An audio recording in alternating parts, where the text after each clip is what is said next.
म्हातारी कायमची जातात त्या नाचण्याला काय अर्थ आहे म्हणजे तो मृत्यूचा तयार आहे. मला असं वाटतं की आपल्या पारंपरिक वाद्यांच्या तालात कमी वाद्य असले पाहिजे, नाच आतून सुरू झाला पाहिजे. हाच फरक आहे त्या नाचाचा ज्ञानाचा. हा अंतरांगून सुरू होतो आणि तो फक्त बाह्य शरीराने नाचला की आपल्याला फक्त धांगड ढिंगात आलं त्यासाठीच म्हणतो कदाचित आपण. आणि हा जो नाच आहे अंतरंगातून आलेला आहे, आपल्या मनातूनच असं वाटलं की मला ईश्वर भेटलाय, मला ईश्वराचं दर्शन झालंय, आता मला आनंद झालाय आणि तो आनंद मी व्यक्त करतोय.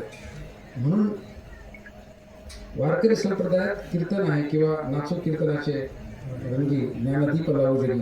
तर नाचण्याचं असं आहे की ज्याच्यातून ज्ञानाची निर्मिती झाली पाहिजे आणि ज्ञानाला दिवा लागला पाहिजे. इथं डोळ्याचे दिवे विजतात तरी नाच थांबत नाही, त्या नाचाला काही अर्थ नाही. तर तेव्हा मायबाप हो, आपण माझी बडबड ऐकून घेतली, धन्यवाद. मी आगंतुकपणे येऊन आपला वेळ घेतला त्याबद्दल माफ करा. आणि मला या निमित्ताने महाराजांची वाणी ऐकायला मिळाली, आपल्यासोबत काही क्षण घालवता आले. धन्यवाद.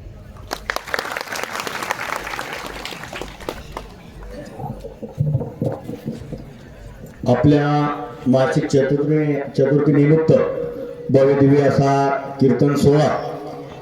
आज ह्या कीर्तन सोहळ्यामध्ये त्यावेळेस आम्ही जगद्गुरु तुकाराम महाराज बघितले नाही, असे आमचे बाबा आजचे कीर्तनकार. बाबांसाठी जोरदार टाळ्या झाल्या पाहिजे.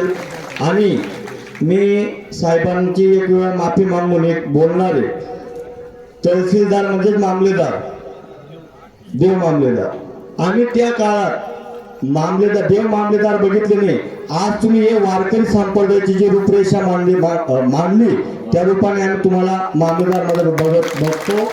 आज ह्या कार्यक्रमासाठी खास करून उपस्थिती आपले खांदेचे रत्न म्हणजे आपले बाबा ह्या कार्यक्रमासाठी नारायण बाबा उपस्थित झाल्याबद्दल संपूर्ण परिसरातर्फे त्यांचा सत्कार